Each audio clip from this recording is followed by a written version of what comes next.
Several years ago, I was the president of my shul out on Long Island, and from time to time, I would preside over congregational meetings. And before each of these meetings, our rabbi, Shalom, would always beseech the congregants to act like Hillel and Shammai and always debate things on the merits. But we were a conservative congregation on Long Island, so it never really worked out. There was always some yelling and screaming. But tonight, under the very able leadership of Rabbi Mark Golub and our gifted advocates, Ken Bob and Phil Rosen, I'm sure we're going to have a very high-level debate on issues of importance to Jewish voters. But before I turn the evening over to Mark Golub, I just want to take a few minutes and talk about Bnai Zion. We've been around for about 105 years. We support humanitarian projects in Israel, like the Bnai Zion Hospital in Haifa, 450-bed facility, sees about 60,000 emergency room patients a year. Ahava Village for children and youth, which houses abused and neglected children. Ma'ale Adumim, a city on the outskirts of Jerusalem. The Equipment Center for developmentally disabled adults, and the David Yellen College of Education. Now, due to a very generous benefactor, 100% of all donations go directly to our humanitarian projects. 0 goes to overhead, administrative costs, red tape. So the money we raise, your money, is spent very, very efficiently. Now, one special project that I want to mention, and it relates to the reason why we're all here tonight, to hear people discuss the importance, among other things, of Israel in our lives, is I mentioned the Bnai Zion Medical Center. And we're raising money for a special project here. The reason that you're here, the reason why you care about the issues. So, for example, in 2006, Bnai Zion was targeted for rocket attacks in the Lebanon War, and on the last day of the war, the last missile landed only a few feet from exposed gasoline tanks. So we are raising money to build an underground protected emergency room at Bnai Zion Medical Center, which is a mind-numbing thing to say, but it is a fact. So when our enemies, and not if our enemies, but when our enemies target hospitals and target Bnai Zion Hospital, they will not be successful. So what these people here have to say tonight matters and is very important. So finally, we have information in the back of the room and outside the room about Bnai Zion, how to contribute, upcoming events. For example, next Wednesday night, we have an excellent seminar led by Professor Mark Meyerowitz, who's here tonight, on the Arab Spring. In November, we have a seminar on estate tax planning led by Professor Joseph Septimus. And we'll also have a trip to Israel celebrating our 105th anniversary, and all that information is around the room. So please enjoy and give a very warm welcome to our moderator tonight, the president and executive producer of Shalom TV, Mark S. Golub. It is wonderful to be able to bring Shalom TV here to spend this time with you and at Bnai Zion. May I say one piece of housekeeping first? If you have a cell phone, either put it on vibrate or turn it off altogether so we do not interrupt either of the speakers who will be addressing us tonight. And then I want to say this to all of you. I don't know what Bnai Zion's intent was to have a political forum. My imagination is that this is not about changing people's minds. I believe that most Americans and most American Jews, are passionate about one or the other candidates and know for whom they are voting. And just out of curiosity, may I ask, if you think you know, I don't need to know whom you're going to vote for, but if at the moment you're in this room already and have already decided for whom you're voting, would you raise your hand? Yes. I mean, that's honest, and that's what we should expect that.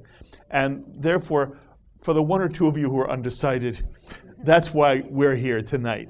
And the perspective is, in general, when you turn on American television, whether you're watching MSNBC or you're watching Fox, what you're basically hearing is people speaking to their own choir. They're speaking to their already committed people, and whether it's with sarcasm or with a certain kind of vitriol, there's an attempt to downgrade the opponent and to basically lift up the one you're supporting. That's what you see almost all the time on American television. You see basically partisan television. We're trying here to do something slightly different. We have two individuals who are articulate and who feel passionate about their respective individuals, but when they speak to you, they're going to be trying to give you as much information as they can, especially if you are in any way on the fence or if you're still searching for some answers that will help you arrive at your own political decisions this time. We are not at the moment bringing them to speak to either group so that you can cheer your person and hear the other person debased. And what's interesting is Bnai Zion chose to call this a political forum, not a political debate. And although the structure that we have for you here with two tables, an Obama-Biden table and a Romney-Ryan table, has the feel sort of what a debate would feel like, what I'm really interested in from these two gentlemen is a certain kind of dialogue. I plan to talk as little as possible, except in two regards. Number one, I will try to keep it moving. And number two, I've already alerted this fact to our participants, both of whom are very comfortable with it. We are going to avoid, wherever possible, platitudes, and most important of all, ad hominem comments.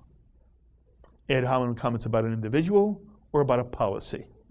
If somebody wants to say something in support or in opposition to a person or a policy, we want to know why. And on what basis are you saying that you're in favor of or in opposition to a given policy? What's your evidence and what's your reason? Why do our participants feel the way they feel? And if at any time an answer is either unresponsive or unclear, but most of all unresponsive, this is not Meet the Press. Nobody has the right to give any answer they want to a question. If a question is asked, we want that question answered, and I will not hesitate to repeat the question more than once if I feel that the answer is not unresponsive. At a given point, it may be that there is no answer, in which case we will simply move on. And with that said, I just hope you enjoy this next hour and a half together with our two participants. I want to invite them both to come up and take their respective places on the podium. To represent the Democratic Party and Barack Obama, we welcome Kenneth Bobb, and to represent the Republican Party and Mitt Romney, we welcome Philip Rosen. A round of applause, please.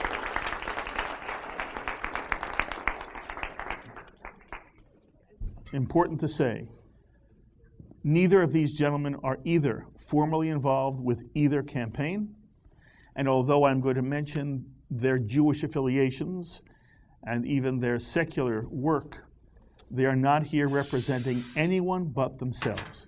What you hear here is two individuals, each of whom have an affinity for and represent the thinking, to the extent to which they personally can do so, the candidates for whom they are sitting. But they are speaking for themselves and not for any organization that they may be involved with. So I start with Ken. Ken is president of Renutricity, a solar energy development company. Ken is also the president of Amenu, the Progressive Zionist Organization. He's a member of the World Zionist Organization Executive Board. He's with the Jewish Agency Board of Governors, and Ken is a member of the J Street Education Fund Board of Directors. Ken speaks widely on topics related to Israel and the Jewish community.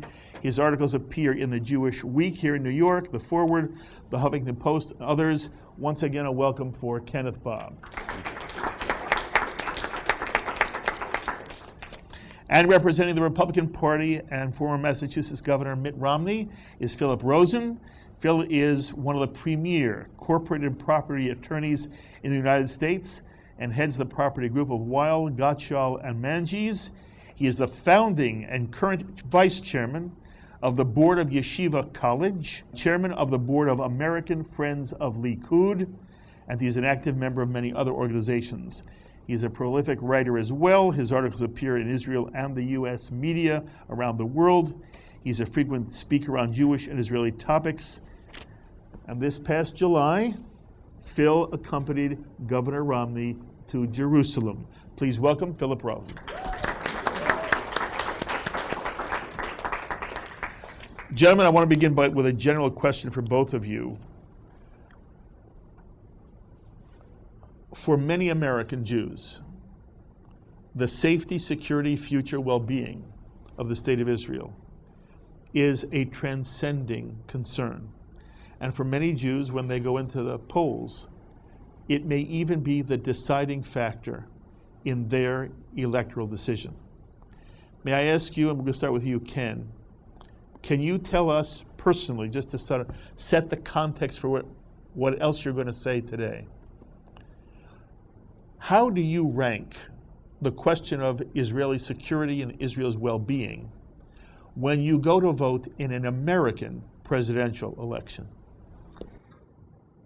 Israel is a central part of my life. I lived in Israel for 14 years. I served in the Israeli Defense Forces, and 2 of my children are in Israel. So it is important as anything in my life. When I go into a U.S. voting booth, especially electing a president of the United States, I think I have to look at a whole range of issues. I have to look at foreign policy. I have to look at domestic policy. I have to look at the character of the individual and the leadership skills. So Israel is a very important issue, and I take it into account with a whole range of issues that have to do with leadership of our country.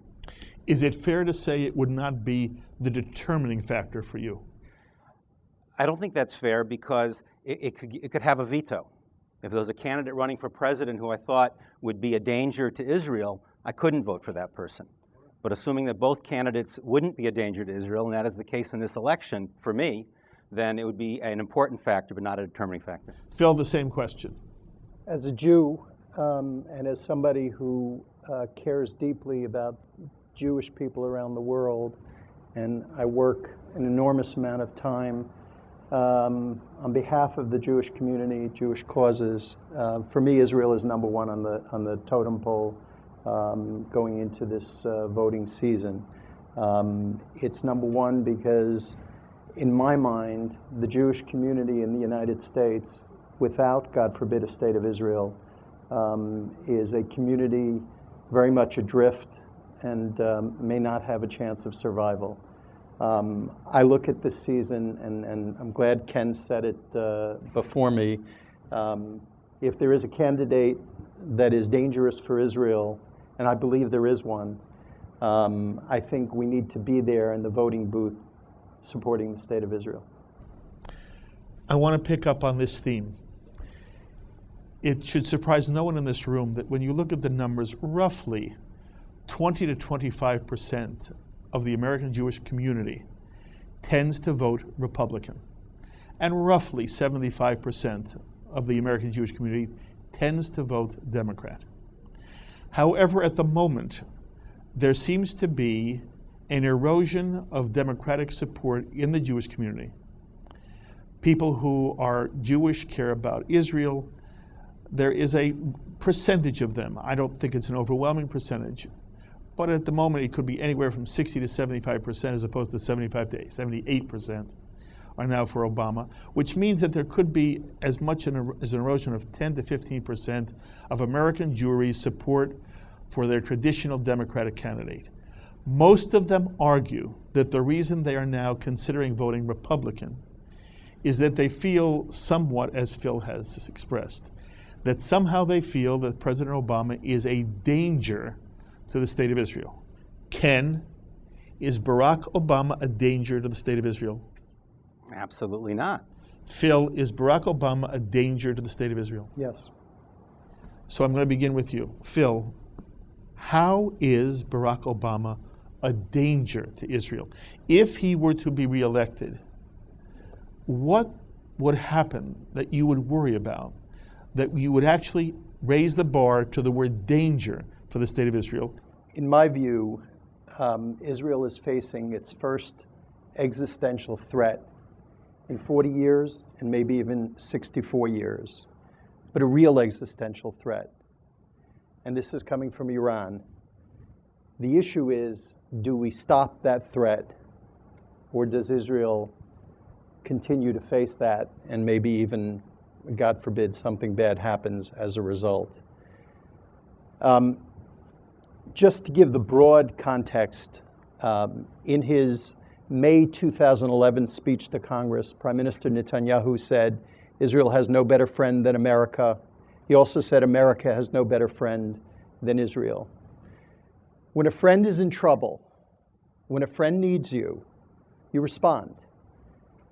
You hold that friend, you hug that friend, you certainly help that friend. You don't avoid the friend, and you don't leave your friend alone. Israel has that danger right now. The Iranian Republic is threatening the annihilation of Israel. And one of the great Israeli politicians said many years ago, when somebody threatens you with extermination, you better listen. You better listen. Israel is being threatened with extermination. And right now, Israel doesn't know that it has the full friendship, the full support of the President of the United States. How has the Obama administration left Israel alone? And what has it, in your mind, failed to do that would tell Israel or Israelis that somehow America is not absolutely beside Israel on these issues? But there's 3 or 4 elements to this, to that question. There's substantive, there's personal, and there's perception. The Arab world, starting with the last, the Arab world looks for breakage in the link between Israel and the United States. You're talking about Iran at the moment, are you not? I'm getting, okay. Yeah, I'm talking only about Iran, actually. Iran is a country that very much needs to see the force of the United States and Israel together, threatening it with a response if it does something to Israel. If it does something to the United States as well. I mean, the threat to me for the Western world is both Israel and the West, because I think Iran could just as easily send briefcases filled with nuclear weapons to the United States. But focusing on the threat to Israel, the United States has not given Iran the feeling that the United States will be side by side or even standing behind Israel if there was a threat, if the threat got to the stage where nuclear weapons were being built, nuclear bombs were being produced. It's very important to know that Netanyahu is not somebody who throws out scares just for the heck of it. He doesn't do that. He's always been very careful not to do that. The fact that he's raising the alarm about setting red lines as to where we can accept Iranian production and where we can't means that he is truly scared of the Iranian threat. He truly believes that the Iranian threat to annihilate Israel and the ability to do so is something that's real, and it's today. So that's number one. And what do you think either he or you would want a president to do that Obama hasn't done and that Romney would do? Red line, very clearly. A clear red line that if you pass that line, you have violated what we think is the border. You know, it's like when you stand on a beach and you set the line in the sand. If you cross this line, I'm coming to get you. This is protection. This is defensive. This isn't offensive. The Israeli people truly feel that their existence is being threatened by the Iranian nation. And it's something that the United States, as a great friend of Israel, and as Israel being the only democracy in the region, the United States should have an obligation for its own interests and for the interests of its friend to stand side by side by that friend. Okay. Ken, Phil's point is that he feels that the current Obama administration has not drawn a red line, and as a result, Israel feels alone, and in some way there is a greater threat to the state of Israel? I think you have to look at the president's overall policy, since he took office, of building an international coalition to fight against all of the different threats that face Israel, the United States, and the Western world. A coalition has been built that brought to a point where Russia and China voted for a UN resolution of the most significant and severe sanctions against Iran of any previous administration. There's an international coalition including Europe, modern Arab states, and countries like Russia and China who've never been part of this coalition, which are now putting a lot of pressure, be it on Iran, be it on al-Qaeda, or other enemies around the world. And when you look at the strategy and overall perspective, the president then has said, and he said very clearly on many occasions, that this is not a policy of containment. Iran will not get nuclear weapons, and all options are on the table, including a military option. So this notion that somehow he's shown weakness is the exact opposite. He's put together an enormous international coalition that's never existed before. All you have to do is read the newspapers and see the impact that the sanctions are having on Iran, what the Iranian government did over the last couple of weeks in terms of the currency. So I think it's simply not factual to say that somehow he's shown weakness. Now, it is true that he hasn't drawn a red line. That's part of the strategy as well. We ask a lot of foreign policy experts, and they say telling your enemy exactly where the red line is not that wise. I appreciate that Prime Minister Netanyahu has his own position on this, but this issue of friendship is actually a two-way street. The United States government, with unprecedented defense support, supplies about 1/5 of the Israeli federal budget. And I think that how partners should talk together and strategic partners should talk together, both sides need to work that out. So I think that just because one government has a certain approach and the other government has another approach doesn't mean it's a lack of partnership or a lack of cooperation and protection. I think there's a lot of facts over the last 3.5 years of the Obama administration of Israel definitely getting full support from the U.S. government. If it's the boycotting of the Durban conferences that equated Zionism with racism, if it was the rejection of the Goldstone report after the cast lead operation because it was too one-sided against Israel, if it was the first use of a veto at the UN Security Council by the president where the U.S. stood alone against a very one-sided resolution on settlements in favor of Israel. I could go on and on. There's many examples where in the international arena, the United States has definitely had Israel's back during this administration. I heard Governor Romney's address on foreign affairs, in which he did speak about Iran. I did not hear him ever mention a red line. And when I have heard him address the issue, it seems to me that he is basically articulating current American policy. I am happy for you to explain to us where the difference is.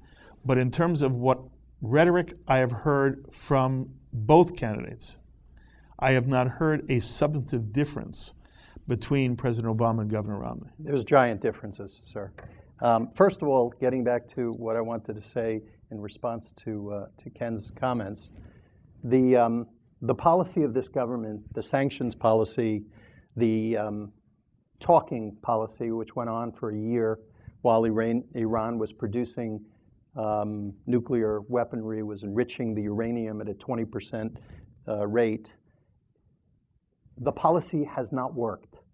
It has not worked. And that, to me, is the determining factor as to whether you actually are doing a policy that's positive or a policy that's a failure. This is a failure. The bombs are being produced, and within the next 6 months, 6 to 9 months, there will be nuclear weaponry in Iran's hands unless something changes. It doesn't really matter whether you're doing things that seem to be the right method or seem to be the right goals. The sanctions haven't worked. The sanctions are a failure. There are people, you're right, there are people starving the streets, but the enrichment is going on, and it's going to be done within the next 6 to 9 months. And that scares me. I love policies. It's really nice to talk, and I think that we had a bunch of meetings in a bunch of really nice cities in the world where the U.S. sent low-level representatives to talk to Iran, and Iran played with us. The fact is, the policy hasn't worked. The only policy that would work is a policy where the United States and Israel stand side by side. I want to repeat, I heard Governor Romney's speech on foreign policy. He specifically addressed Iran. He did not mention a red line. What he said was he would continue to impose as strict sanctions as possible, and if at some point it was necessary, he would commit military operation against Iran. So I understand what you're saying, and I understand it. I understand what Israel wants. All I don't understand is how Governor Romney has articulated for you any difference of policy than President Obama.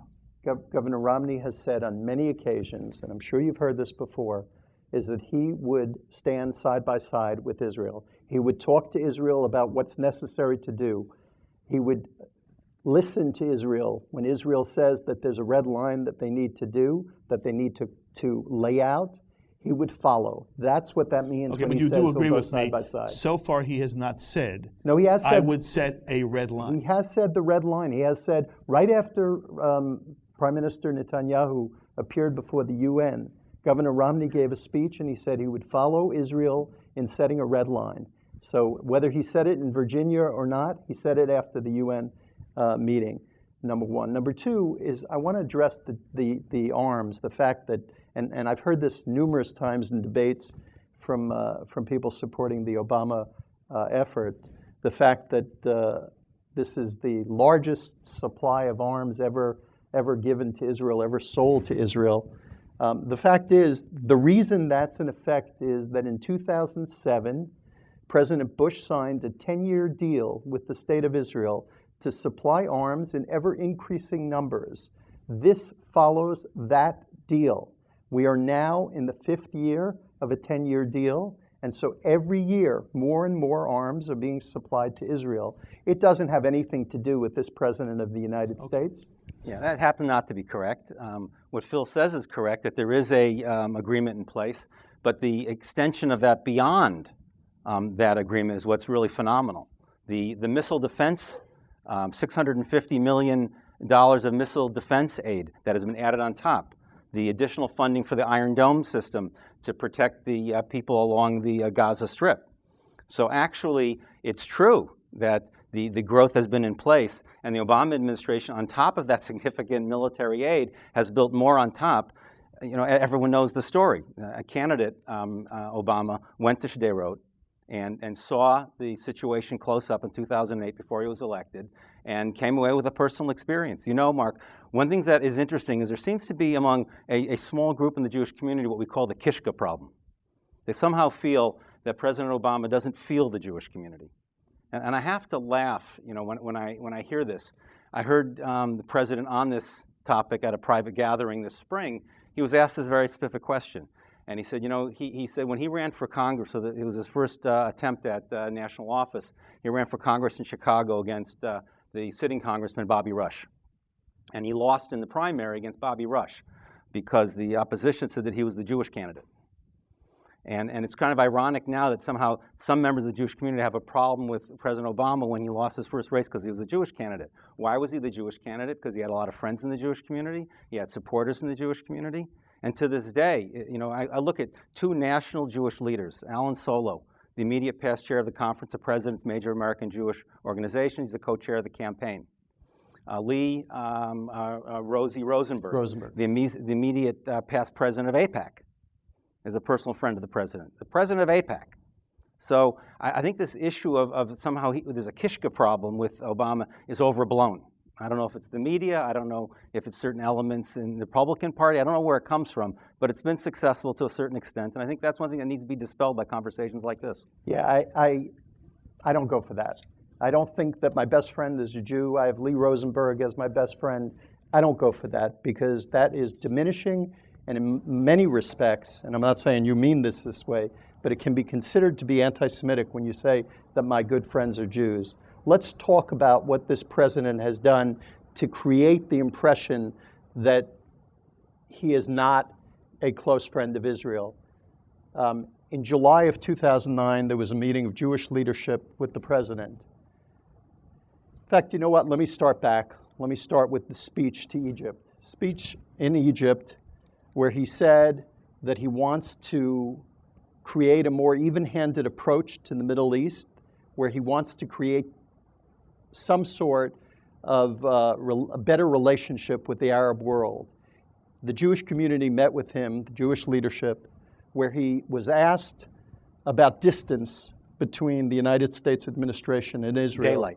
Daylight. And he said that he would be in favor of daylight between the United States and Israel. The first time since Israel was created that a president, including Jimmy Carter, the first time that a president has said that. Okay, let's take that. Wait, one at a time, because you'll do 5 and 6 and then we'll lose them. That is something that has troubled many American Jews. What is your comment on a president saying there should be daylight between Israel and America? First of all, it's to say that maybe it's the first time a president ever said those words, but go back to the days of Reagan and Bush 1, and the cutback on loan guarantees over Israeli settlements by a Republican president. So there have been disagreements between presidents and Israeli prime ministers in policy going back many years. The biggest tensions really were in the Reagan and Bush years, when Begin-led Israeli government bombed the Iraqi reactor, and he called it a tragedy. So, you know, there's been differences of opinion between Israel and the United States for many, many years. I think you have to separate between differences of opinion, and if you want to call it daylight, that's fine. I think it's semantics. I really do. And I think, again, people who want to find mischief here can do it. This word of no daylight, do we expect that the U.S. government, the Israeli government, are always going to agree on everything? It just doesn't make sense to me. It's not reasonable expectation that two countries in two different parts of the world agree on every policy. The issue is overall strategy and alliances when necessary. Military alliances, when appropriate, are in place, and I believe that is the case. So I'm not troubled by the word daylight, no. Okay, Phil? I think daylight is terrible for Israel. I think it creates an impression in the Arab world that there is distance between the United States and Israel, and that distance is what they take advantage of. You know, we don't have a peace process right now. One of the reasons we don't have a peace process is that the President of the United States, in my mind, created this daylight between the United States and Israel and basically allowed the Palestinians to step away from the table, even pushed them to step away from the table, and they haven't been there. The fact is that the policy, number one, of saying that settlements were the primary cause that there is no peace, primary deterrent, that was horrendous to start off the administration in that way. Number two is, again, the daylight scenario. Number three is all sorts of other things that have stepped in the way of showing that the United States and Israel are linked at the hip. There was the Obama administration participated in 2 international conferences on terrorism from which Israel was excluded. You know, the president says that he has Israel's back. You don't have Israel's back if you take the number one victim of terrorism and ostracize them from the world community by not letting them appear on terrorism conferences where the entire world was there. I just want to address quickly one, and I'll do it very quickly more. One thing that Ken said before, you know, in a lot of the cases where the United States administration has come to the table on behalf of Israel, it's kicking and screaming. This is not an administration that calls up the Israeli administration on the phone and says, is this something I should do? This is also not an administration that steps forward and lets us forced to do so in a lot of these cases. And I think what you're talking about, like the UN, like, you know, the banning of the Palestinians from the UN, it took 9 months until they objected to the Palestinians coming to argue for a state at the UN. The fact is, this is an administration that is following, as they always have said. They're not the leader; they're a follower. So if the world forces them, the world, because the press, because of their supporters, in whatever way they have to do so, the world forces them, they'll appear on behalf of Israel. The fact is, Congress has been very strongly in support of Israel throughout our history. And I think a lot of the moves that this administration makes is solely because they have to, because Congress is pushing them in that direction. Yeah, I really reject Phil's version of history here. Let's look at the Palestinians' campaign for UN statehood, the recognition by the UN as a state. There was one approach, which is to scream and yell and to make it as high-pitched as possible and make it a world catastrophe. The other approach that President Obama took with his very able UN representative, Susan Rice, was to use this international coalition he had built around the world with countries that normally are not friendly to Israel and maybe not even friendly to the United States. And the concern was, would the U.S. have to use their veto at the Security Council in order to block Palestinian statehood? Guess what? Because this administration was so successful in their quiet international diplomacy, it never came to a vote at the Security Council. Why did it not come to a vote? There weren't even enough members for a majority that the U.S. would have to veto. So again, it wasn't dramatic, and there wasn't big rallies in front of the UN. As a leader of a Jewish organization, I can tell you, we decided not to have a rally in front of the UN in coordination with the Israeli government and the U.S. government. So I just feel that Phil, for his own purposes of this debate, is rewriting history a little bit, and I resent that. I want you to let me summarize for the two of you some of what I hear other people say, and then, Ken, I want you to see how you would answer it. The American Jews who I hear being critical of President Obama, and the phrase they use is, he has thrown Israel under the bus. And they cite some of the things you've already mentioned, but let me just summarize them. One was the Cairo speech, where he clearly adopted the Palestinian narrative. And in general, there's a feeling in a portion of the American Jewish community that the president is far too sympathetic to the Muslim orientation and the Arab community, much more than any prior president has been. He made settlements, he called settlements the obstacle to peace, and said that unless all settlement construction was stopped, even within existing settlements, there would be no peace talks.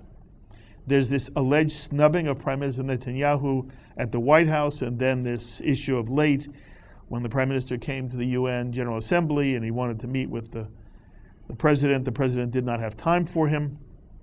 There were his comments relating to a two-state solution beginning with the 1967 borders and land swaps. There is his whole position on the administration's policy on whether Jerusalem is or is not the capital of Israel. And what people say to me is, regardless of how the president feels in his heart, the things he says and the positions he takes publicly create a perception. And in the Arab world, perception is reality.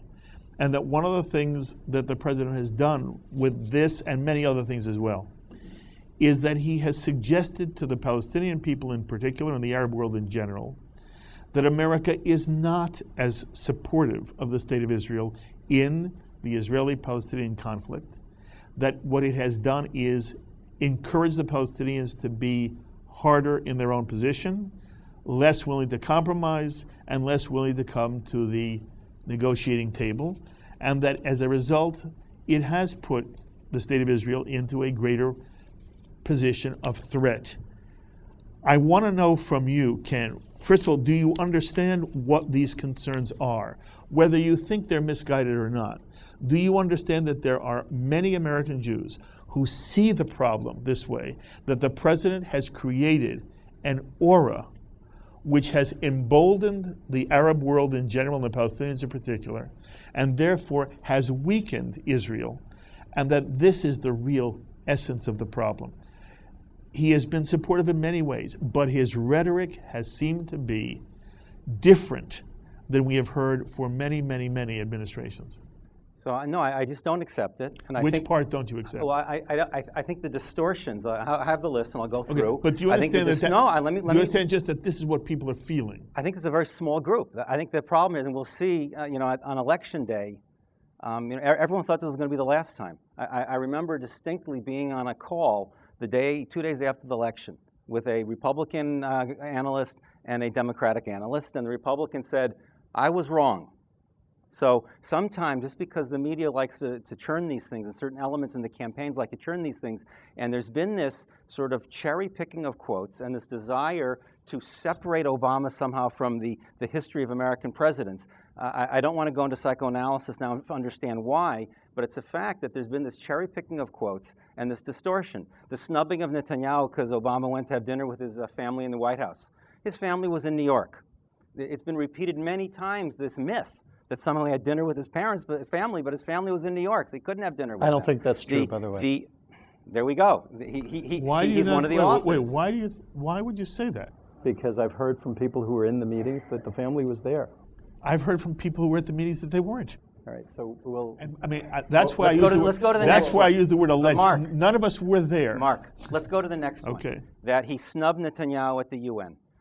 The U.S. government made a decision that all the bilateral meetings, whether it's the president of Libya or the prime minister of Israel or any other leader, the Secretary of State was going to handle them. You can decide it's a good policy or a bad policy, but to make it an Israel issue is because we're in an election silliness season.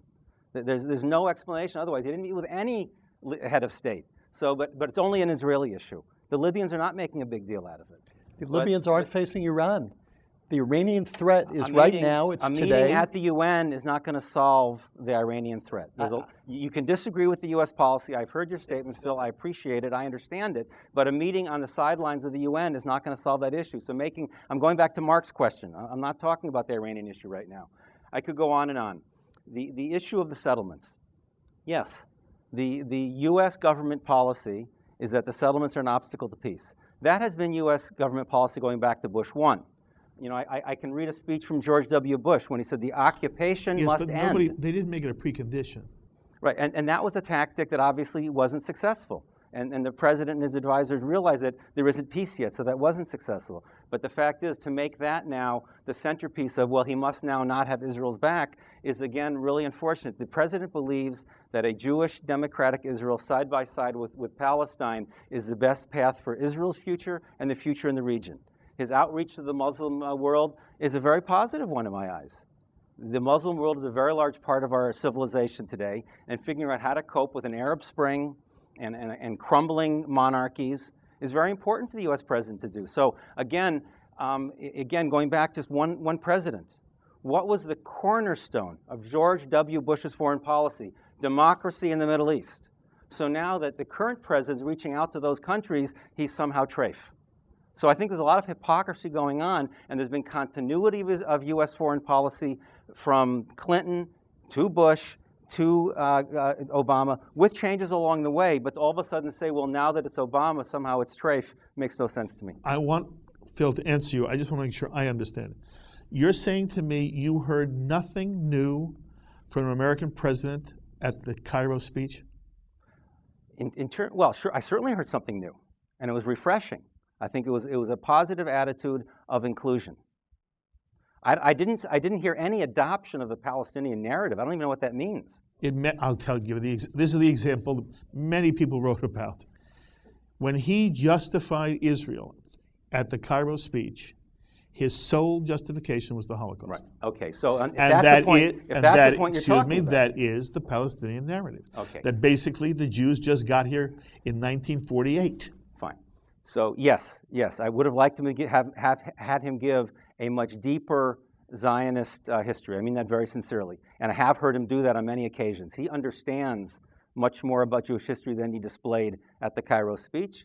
He's attended many of a Passover Seder.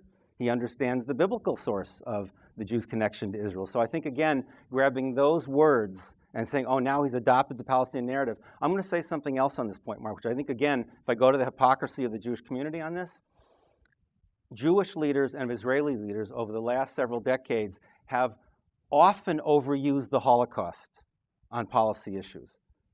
You know, when Bibi Netanyahu started with his mantra of, it's 1939 all over again.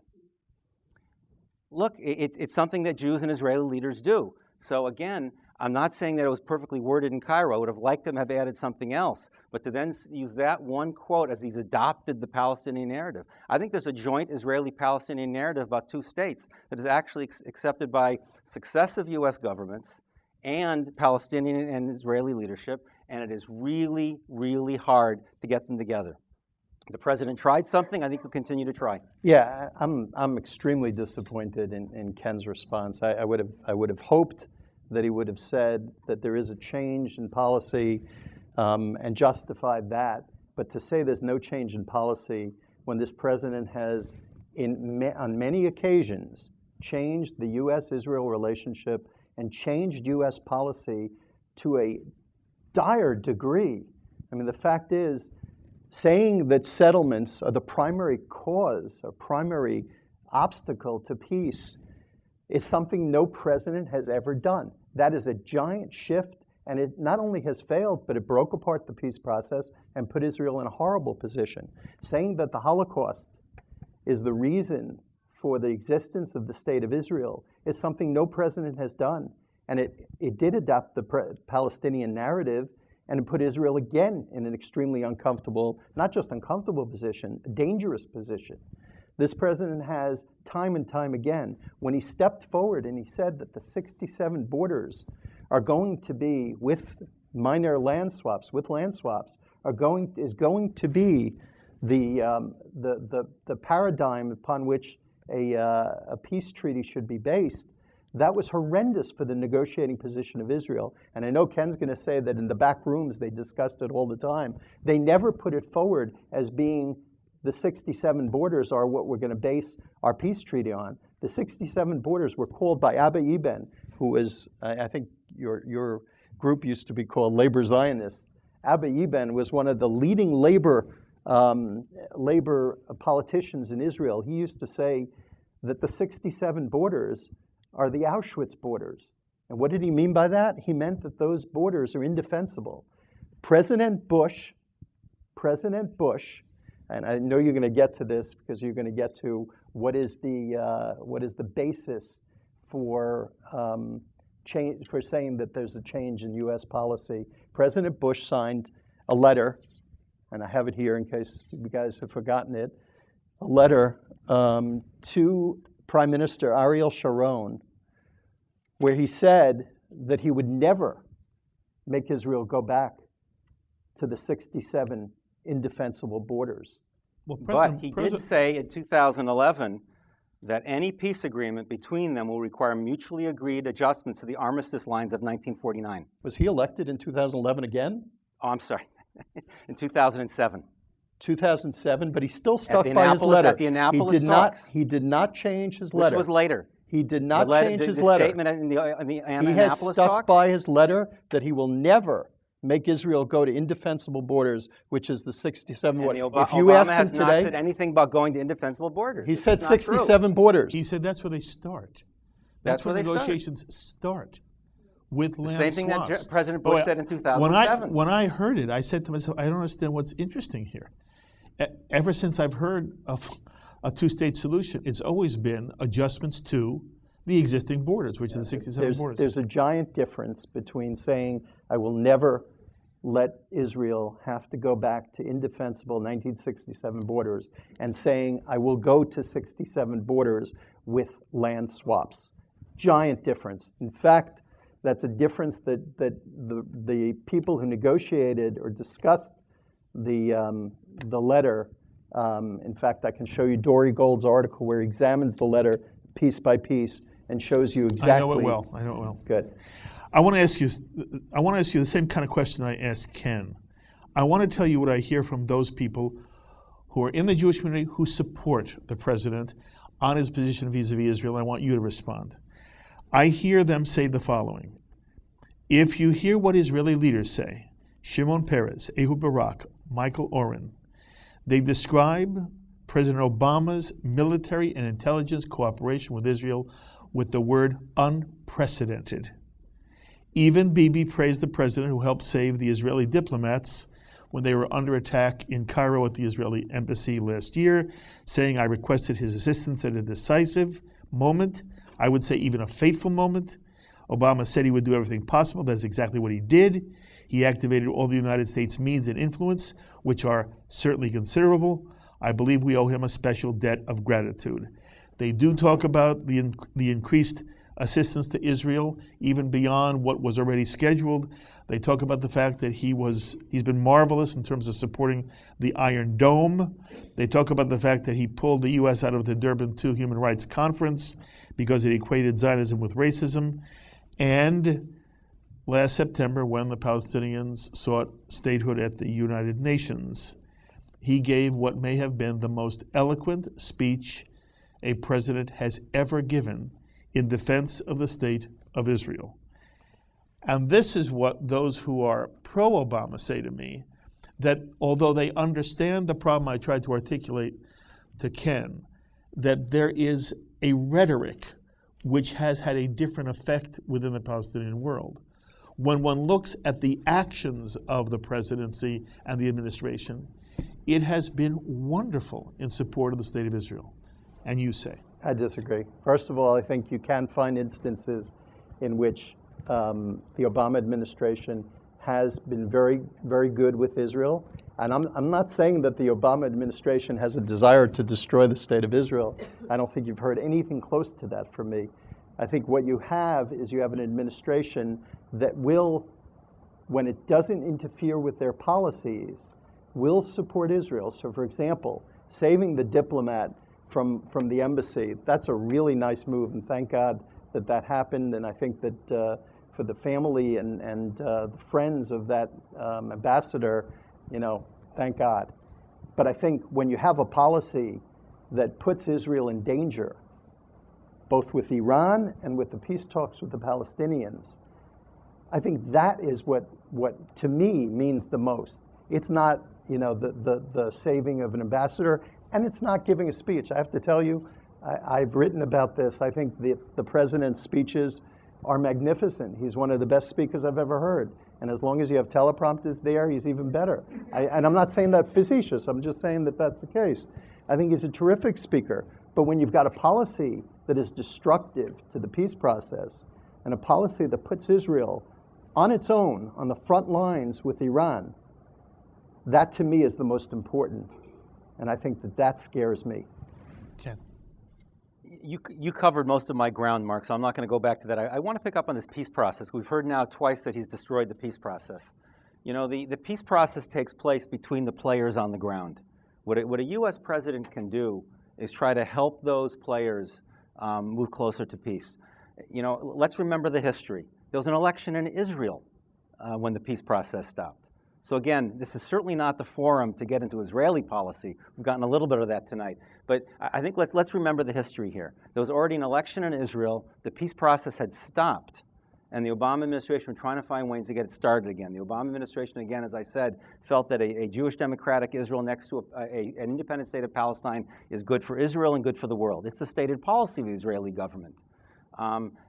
However, there has been no peace process going on in the last few years, that's true. But to put that on somehow the Obama administration, let's be fair. And again, there was a suggestion here that somehow the Obama administration has emboldened the Palestinians. I got to say, for an emboldened people, their situation is not very good.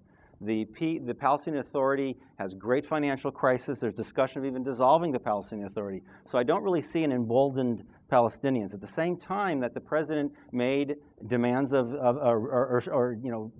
Israelis to bring the parties together, they made similar demands of the Palestinians.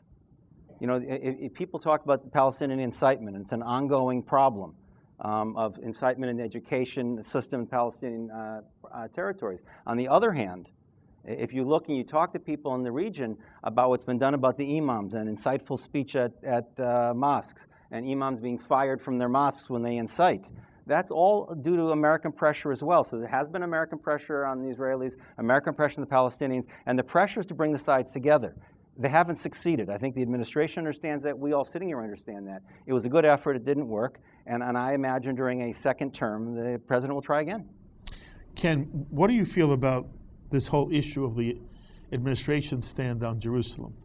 And there are people who point out that for all the criticism of Romney being a flip-flopper, we were all at AIPAC and heard the president, before he was elected, say that Jerusalem should be the united, undivided capital of Israel. And the very next day, he took a step back from that. And then, lo and behold, there's a press conference at the White House, and Jay Carney is asked, what's the capital of Israel? And Jay is now in a situation where he cannot say Jerusalem. Is that an issue that should matter to American Jews? I don't think so, and I'll tell you why. I think it was very inelegant. I don't represent the campaign, as you said in your introduction, so I can't explain why the president did what he did and how the language over a couple of days changed. It was inelegant and unfortunate. However, I don't think it's significant, and I'll tell you why. Again, although Phil doesn't like this commentary, there has been a flow since the Clinton administration of understanding that Jerusalem is going to be a final status issue.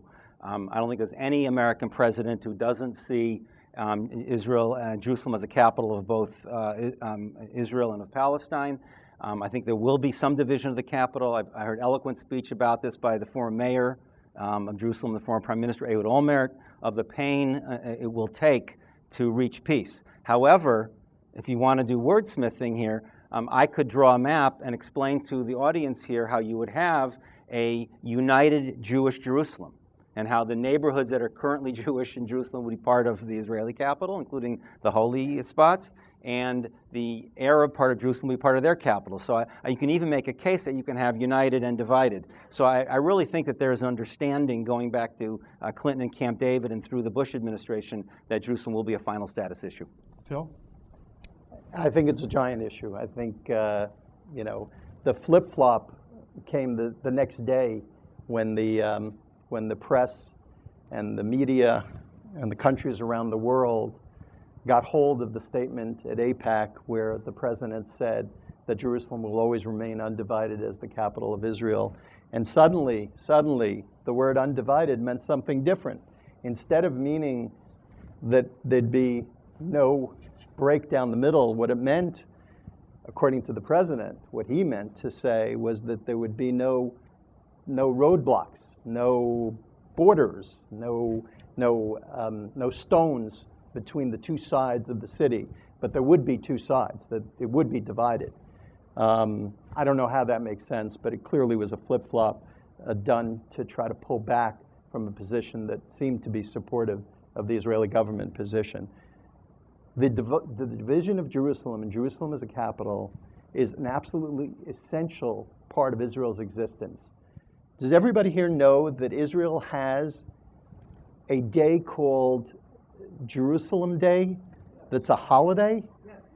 And the holiday celebrating the fact that the city is undivided and it's all in the hands of Israel? Yom Yerushalayim, exactly. Any country that has a day to celebrate the fact that a city is undivided cannot step forward and be forced to divide that city, divide its own capital, and give half of it away to, so far, and I want to get to this in a second, to a people that in many cases is intent on the destruction of the state of Israel. I'll let you go on. Is it your sense that if Romney is elected president, his administration would answer the question any differently than the Obama administration answered it? Yes. What do you think? If at a press conference, his press secretary is asked, what's the capital of Israel? You would expect that press secretary to say? Romney said it in his speech in Jerusalem. And Romney's press secretary, please God, will follow in his boss's footsteps. He said that Jerusalem will always be the capital of Israel. Well, the President Obama said that before he was elected. No, but he also switched. He switched before the election. He flip-flopped before the election. If Romney flip-flops between now and the election, I'll be very surprised. Right. So while we're on the topic of Romney, I have a question for Phil, actually. I think we are all, those of us who care about Israel and care about finding a solution to Israel's constant security issues, were more than disappointed when Governor Romney said that the Israeli-Palestinians topic, that you have to kick the ball down the road. That doesn't seem like, high-level policy. How do you explain that? Yeah, I think the policy that he was talking about was that he wasn't going to adopt the Obama administration policy with respect to the peace process, which is now dormant or dead. What he was talking about was that policy wasn't going to be his policy. Romney What does it mean to kick the ball down the road? Romney is very much in favor of a two-state solution, and he said it numerous times.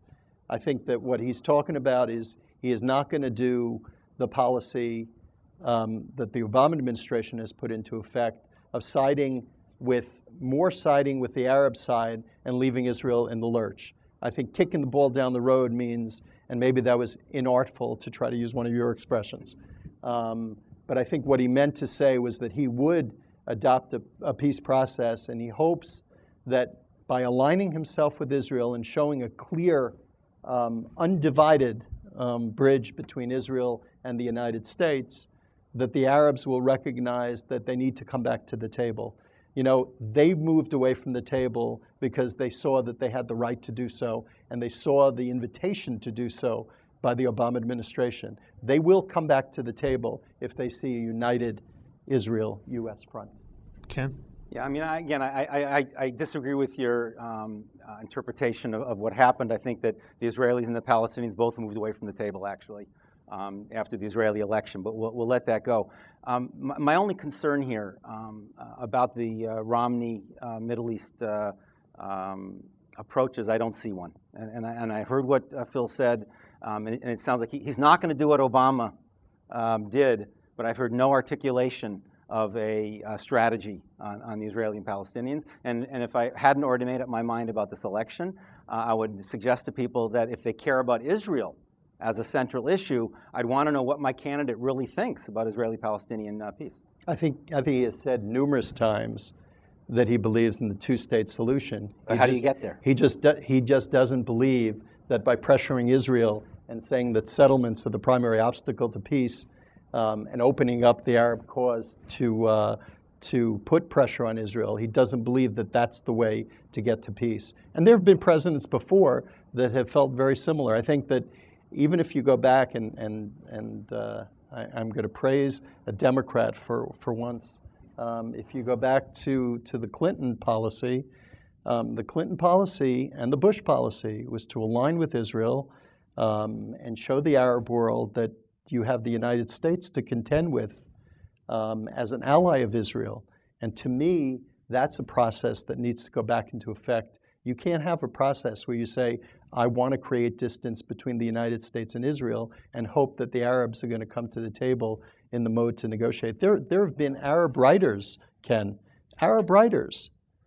The Jerusalem Post has had a number of articles by Arab writers saying that the Obama administration opened up the road to the Palestinians to step away from the table and turn down the peace treaty, turn down any peace agreement. A lot of people write articles, but I just have to say that to say and that somehow to say somehow that the Obama administration has sided with the Arabs, sided with the Palestinians in some dramatic negative way as you're describing it. And again, I think it's the role of a U.S. president to actually side with everyone and try to be a leader of the world. That is the role of the U.S. president. But putting that aside for a second, the Palestinians would beg to differ with you when it comes to vetoes at the Security Council and the fight against the unilateral declaration. So I just think, again, to quote Mark earlier, actions speak louder than words. You cannot like the rhetoric, but when you look at the record of this administration, it has sided with Israel on all those major issues, quote unquote, against the Palestinians, whether it's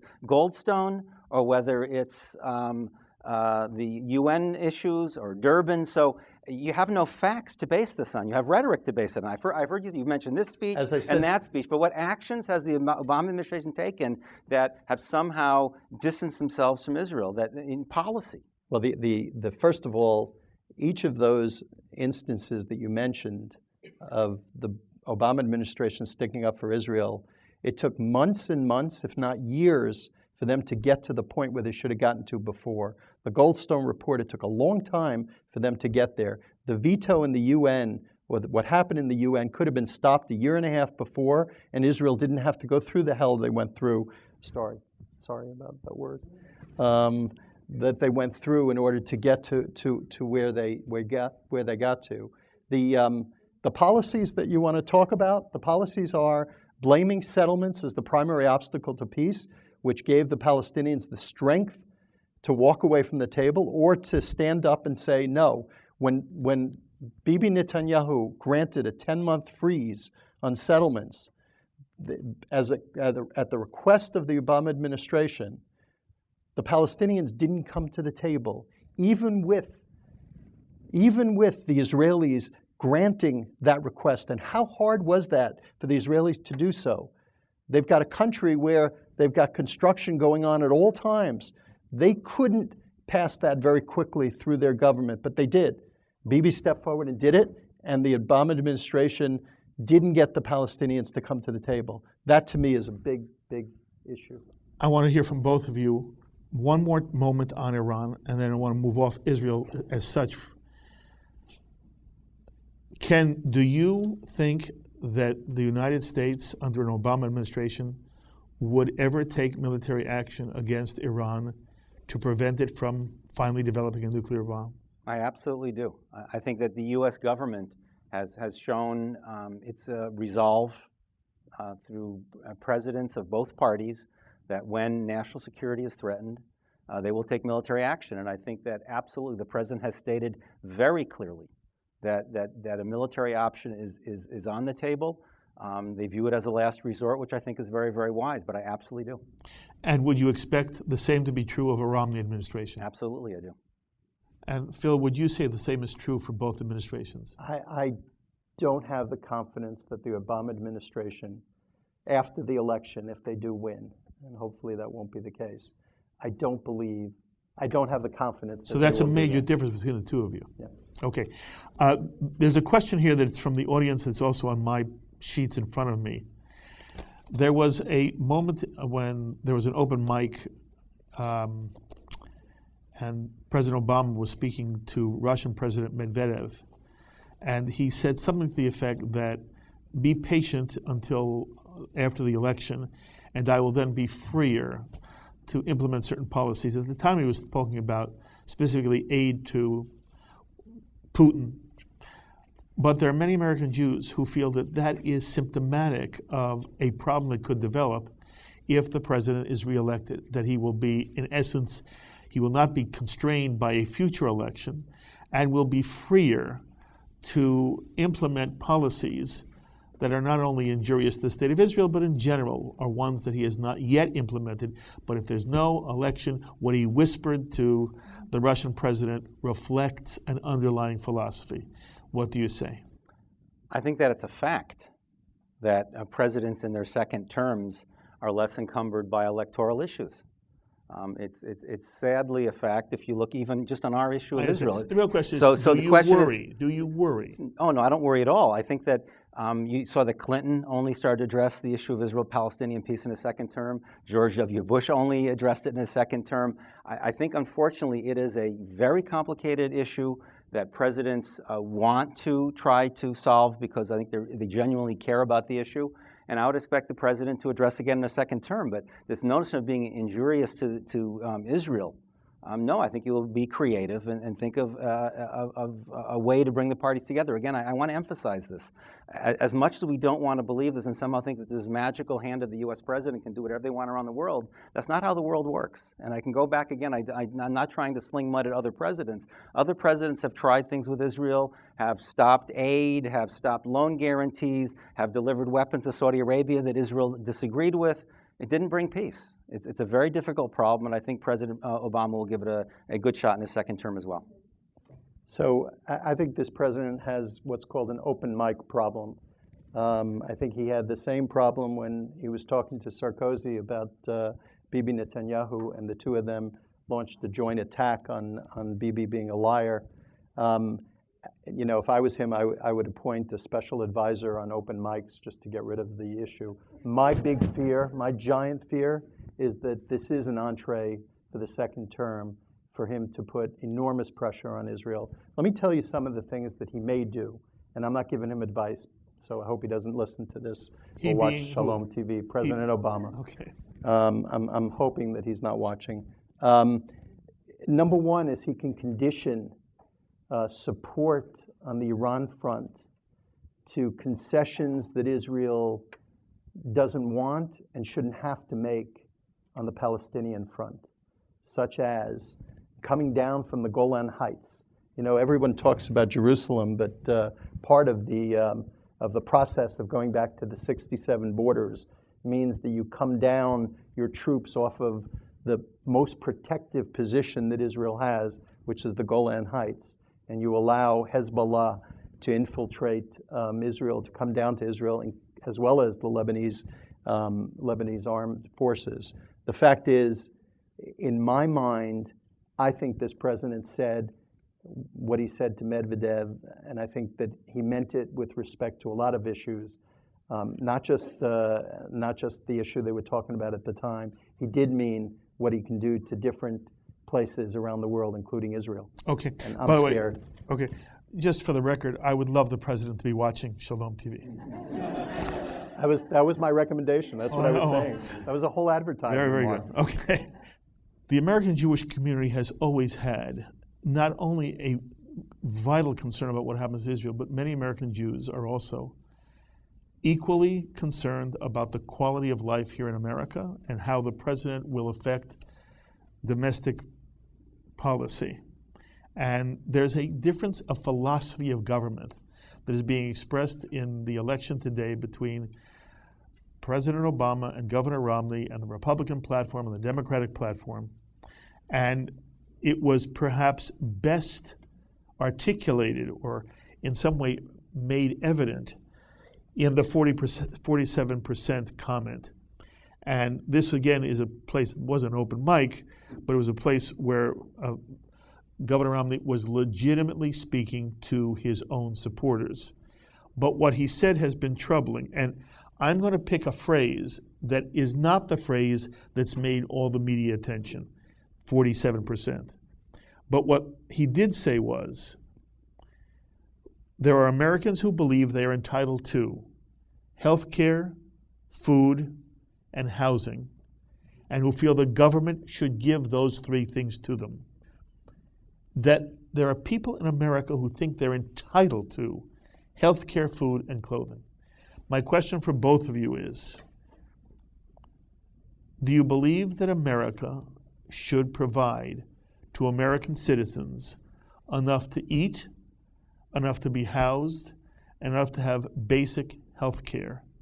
And how do you respond to a candidate saying, in some way, that Americans are less than entitled to health care, food, and housing?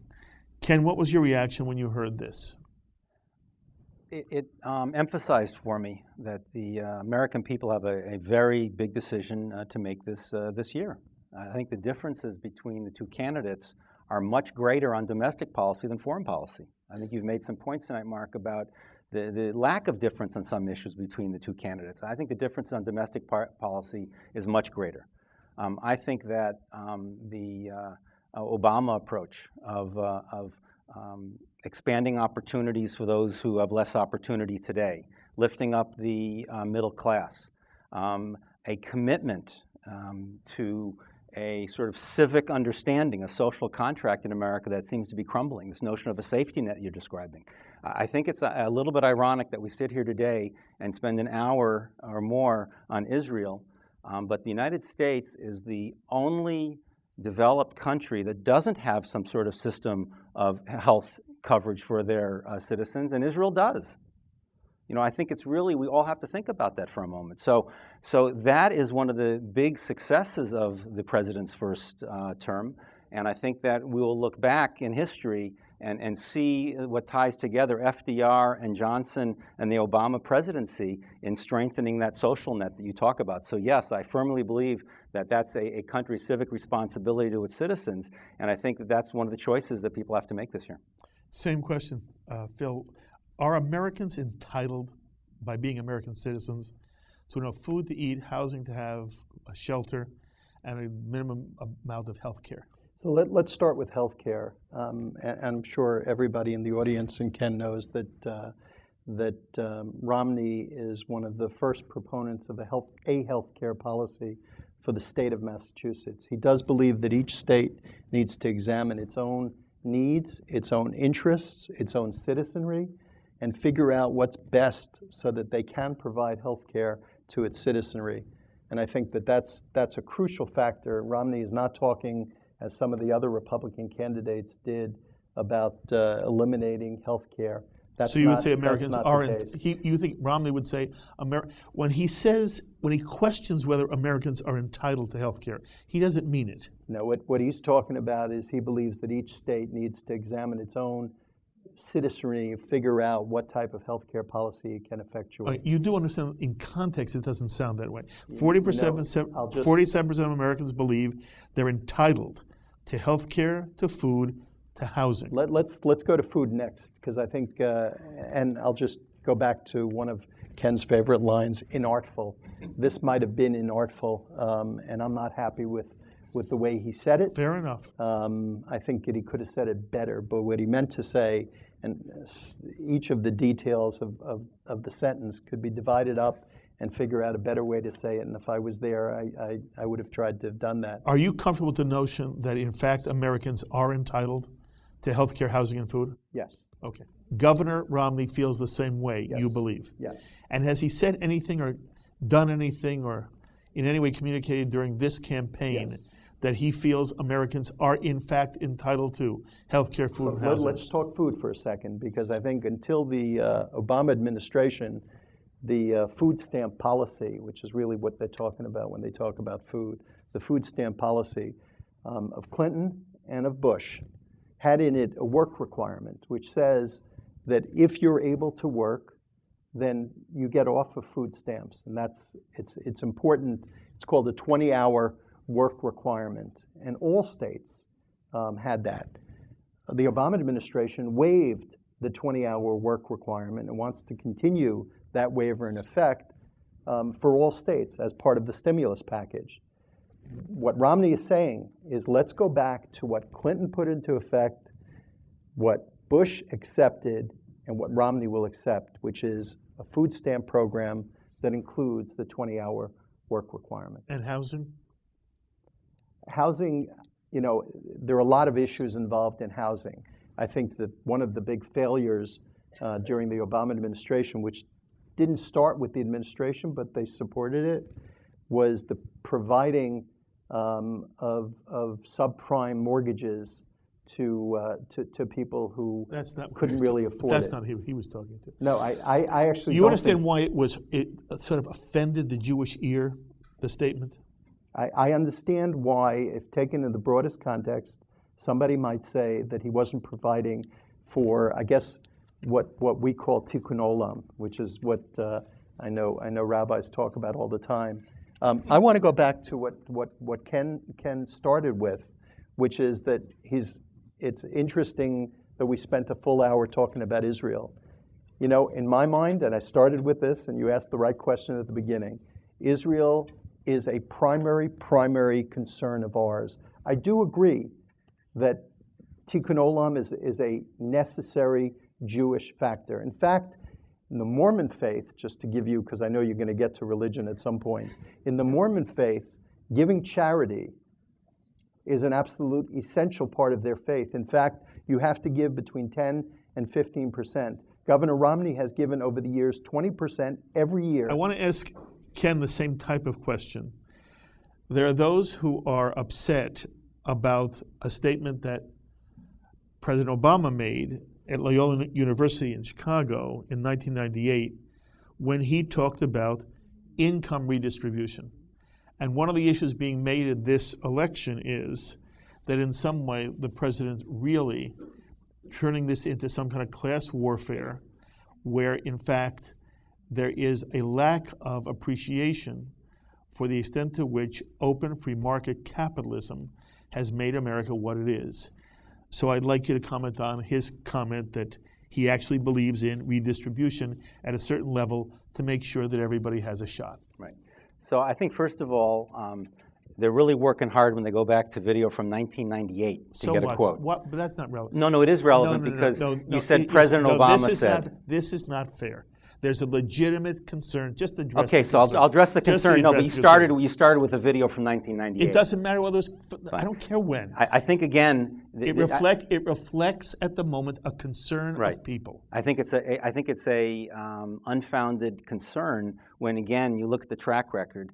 You know, another part of the population feels that he went too easy on the Wall Street bankers. So he's doing something right. He's got the left and the right angry at him. He must be doing something right. And I believe he is doing something right. He's not talking about a socialist America. It's just, you know, I will tell you, I came back from France last night and I got hit by 2 strikes. I couldn't see the Caravaggio's at the Louvre because they were on a slowdown, the people working in that place. And at the airport, there was one guy doing passport control because of a strike. So I've experienced, you know, the effects of that kind of society. That's not America. And it's not an America that Obama envisions. Rather, Obama envisions America of opportunity. Take education. You know, Obama wants to protect student loans so people who don't have opportunity can go to college.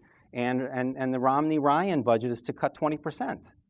So, you know, I think there's real stark differences between, it's not redistribution of wealth, it's opportunity for Americans. It's for the people who don't have full opportunity to bring up the middle class. So again, if we're talking about reform of the tax system, I think you'll see very, very different approaches. The Ryan plan calls to do away with the education tax deduction, so middle class people can't send their kids to college.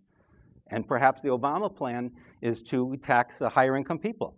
I'm not going to slide away from that. The campaign won't slide away from that. These are very big differences Americans have to decide. Middle class kids going to college, people with $250,000 higher paying 3% more, going back to maybe the previous tax levels of the Reagan administration. One of the 5 principles of the Romney administration policy is to strengthen education in America. Strengthen education both from the primary school level straight up through college. You know, when you use the Ryan budget and call it the Romney-Ryan budget, don't you think that's unfair, Ken? Don't you think that just because a vice presidential candidate said something in his budget last year when he was in Congress as the leader of the congressional party, don't you think it's wrong to attach that to the presidential candidate?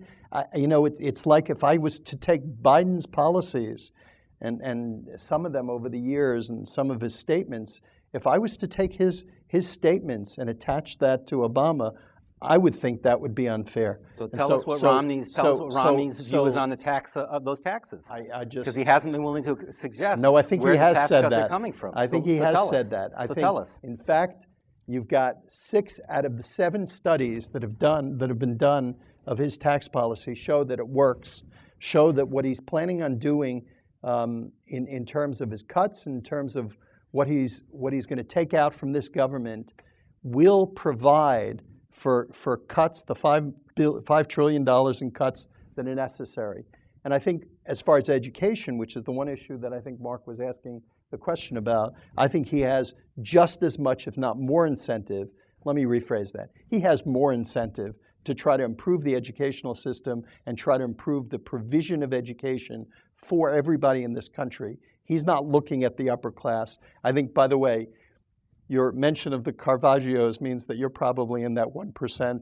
I never saw the Caravaggio's. I just want to make Trust sure me, you I'm know not in that. the 1%. Admission to the Louvre is around 20 euros. For you, Phil. Yes. I can't figure out here. Many people cannot figure out what is Governor Romney's position on abortion. He has been pro-life, pro-choice. He just went to Ohio and seemed to argue one thing. No. He said he was pro-life in Ohio. He said he was pro-life. At the moment, obviously, this is an issue that concerns many Jews. He is. What do you understand his position to be on abortion? He is pro-life. I mean, will he work to overturn Roe v. Wade? No, and I think the fascinating. Didn't he say he would? Well, so let's go to that. I think you've had Republican administrations going all the way back to Ronald Reagan, who have said that they're pro-life, and so Roe versus Wade was a concern in the election. Let's go through it. You got 2 Reagan administrations, you got a Bush administration, and you got a double Bush administration. All 5 of those, have been a concern in the Jewish community about the overturning of Roe versus Wade. in my personal opinion, whether he wants to or not, Roe versus Wade is not going to be overturned during the 8 years of the Romney administration. Should it matter to American Jewry if he does want to overturn Roe v. Wade? You know, I actually think if people are concerned about the pro-life stand, that's their personal concern. And by the way, I don't think that the pro-life concern of a government led by Romney exceeds the concern that I have about all the other issues that we spent an hour and 35 minutes discussing. Any comment? Look, I think that the issue that you're getting close to is Supreme Court justices. And again, I think that a president who's office for 4 or 8 years has significant impact on the Supreme Court. I think, I hope that Phil is right on the issue of Roe v. Wade. We have Citizens United that was under a Bush court. I think there's a lot of things for people to be concerned about on all sorts of issues about Supreme Court justices. So again, when you ask me the very first question on what do I decide on a president, I think one issue we all need to think about is what kind of Supreme Court justices they're going to put in. All right, we are almost out of time. I want to ask something which this would be worthy, I believe, of a whole Shalom TV roundtable. But I'm going to state the question, and I just would love to hear your response. And By then, the way, I have next Wednesday free if you want to. thank you very much. Thank you very much. I'll be there. Just make sure the president's watching. And I want to say it as delicately as I can. Both of these men have personal histories.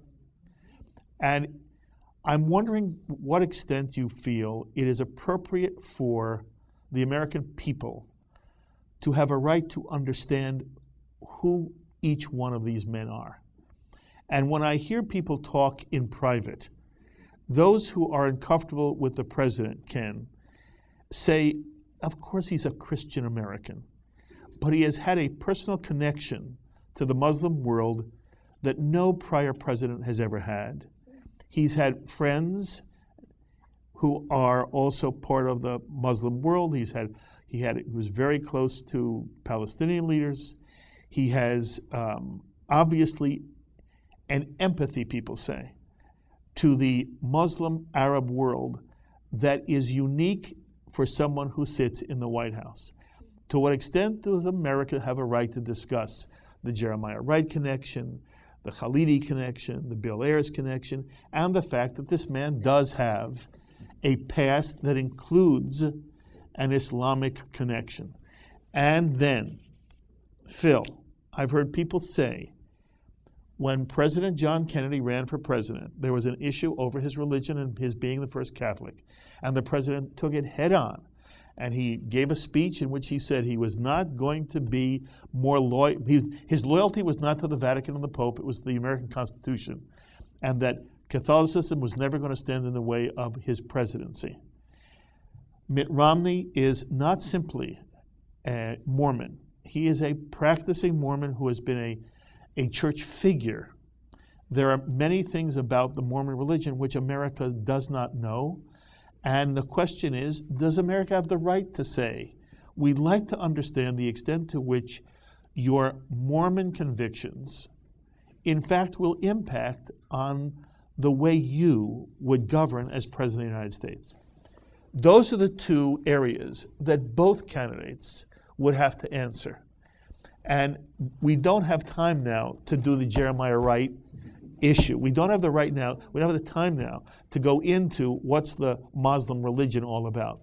But I do want each of you to speak. Mormon religion. I'm sorry. You said Muslim. I'm sorry, Mormon. That's correct. I apologize. The Mormon religion.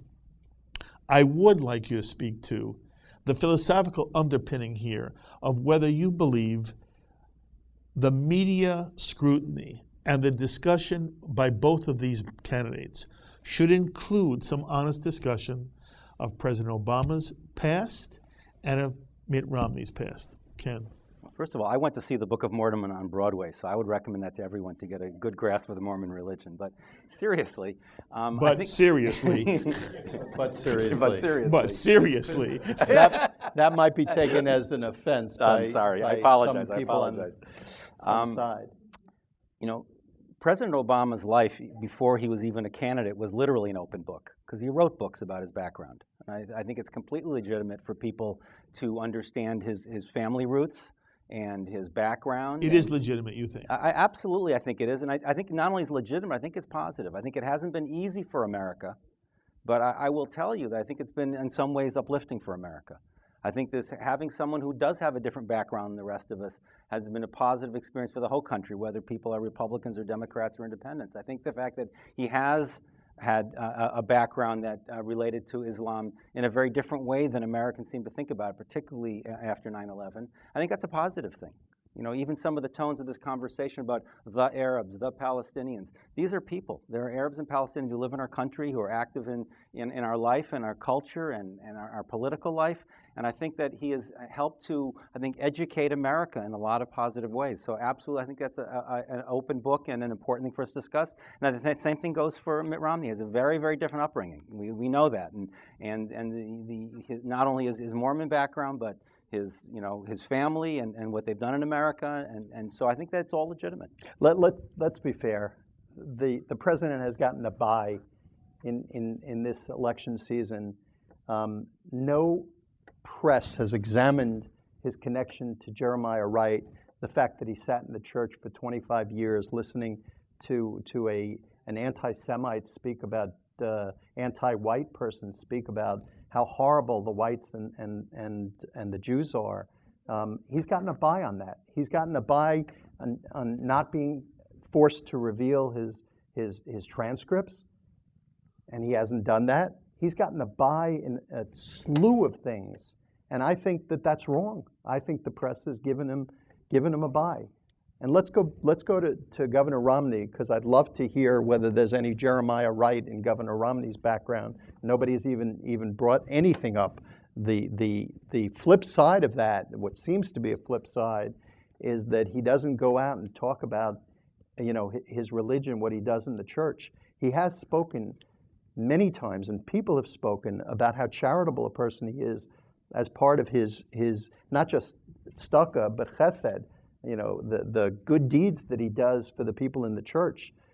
At the Republican convention, there was 20 minutes of people coming on stage talking about what he's done for them, what he's done for their families. There was a kid who had cancer that he spent day after day in the hospital with him. Okay. So you feel that both the Jeremiah Wright connection and whatever the Mormon theology is that drives Mitt Romney, both are part of what should be scrutinized as we evaluate a candidate. Well, I think there's a difference, but yes. I mean, one more thing is that we did scrutinize his Mormon theology in the last go-round when he ran in the primaries. He gave a speech about his Mormon ideology and what he does. At the convention, he gave a speech about how the Mormon religion will not interfere in how he acts as a president. So I don't think this is something that he's hidden. I think that the hidden part, it comes on the other side with the Jeremiah Wrights. Okay, both of these candidates, representatives, have an opportunity for 1 minute closing comment.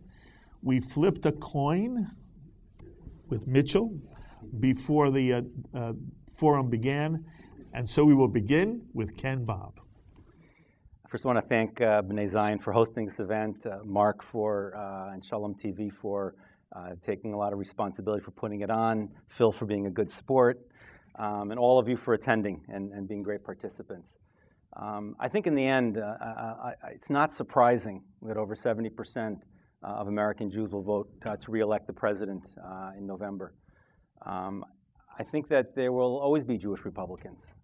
There's been Jewish Republicans because they align themselves with the Republican Party on economic issues, and the core of the Jewish Republican entity is from the Orthodox movement, and they align themselves with Republican Party on social issues like abortion and gay marriage. However, I think it's unlikely that many in the American Jewish community will change their allegiances on the issue of Israel. Rather, I think that American Jews will vote to support the president for a second term because they believe in his foreign policy, his domestic policy, and his leadership of this country. If you look at his record on Israel that we've discussed tonight, he has been with Israel on every turn in the national arena. And it wasn't easy for the United States because they built up an international coalition to take on al-Qaeda and to finally hunt down and kill Osama bin Laden. And that same international coalition is putting unprecedented pressure on Iran. However, they had to turn against that international coalition and veto resolutions at the UN and back out of various international conferences. So I think the Obama administration has, with action and deed, shown their commitment to Israel. And then when you come to domestic policy and how we'll move forward out of this deepest recession that the country suffered, in terms of the economy, in terms of health care, we didn't talk about immigration today and giving our new immigrants a chance to succeed in America. And I talked about gay rights, health. I think that the president understands what needs to be done to take this country forward. Without a doubt, I think he passes all tests in terms of action, deed, word, and feeling, and deserves the support of the American Jewish community. Thank you. Phil? So let's talk about the Democratic Party versus the Republican Party. The Democratic Party, just to make sure everybody knows, Roosevelt is not in charge of the Democratic Party anymore. He's long gone. The Democratic Party is not the party of Scoop Jackson. It's not the party that supported Israel beyond all compare, perhaps, during the 1970s. The Democratic Party removed Jerusalem and God from its platform. The Democratic Party has changed. And this president, as the leader of the Democratic Party, reflects where the Democratic Party is today. And it scares me, and it should scare every one of you. The Democratic Party doesn't know where Israel's capital is. The Democratic Party doesn't know whether Jerusalem should be part of its platform. And if you watch the videotape of the conference, you'll see the screaming no when they tried to put it back in. The Republican Party and this candidate, Mitt Romney, are as strong supporters of Israel and strong supporters of the Jewish people as you've ever seen in the history of this country. And I think that's where we should be. We should be supporting people who support us. You have to show loyalty to people who care about you. Now, if we don't vote for Mitt Romney, if we come out, as Ken said, in the 70% or 75% or even 80% range, and Mitt Romney wins, his support of Israel and the Jewish people and the causes we care about will be exactly the same. I've spent a lot of time with Mitt Romney. I went to Israel with him twice. I went with him in 2008. I went with him again this year. I have sat on buses with him for hours and hours traveling through Israel. I've watched him speak, and I've watched him deal with the government of Israel on 3 different occasions. Mitt Romney is as strong a supporter of the Jewish causes and of the state of Israel as you will ever find, including among our people. 93 to 98% of Israelis support Mitt Romney. That was a poll that was done, 2 different polls. One said 93%, one said 98%. The Israelis know who supports them. The Israelis know, and the Israelis want us to know. I think what we have to do is we need to step back and say to ourselves, do I want to just press a lever because I did it the last 10 times, or because my mother did it, or my father did it? Or do I want to press a lever that means something to me, that means something to my people, and something I care about? I think everybody should be pressing the lever this year for Mitt Romney if you care about Israel and if you care about all the causes that we discussed tonight. Thank you. Phil Rosen, Ken Bob, a round of applause.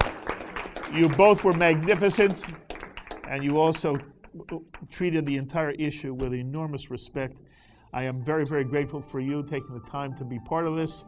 Thank Bnai Zion and Mitchell, and thank you all for being here. Watch Shalom TV.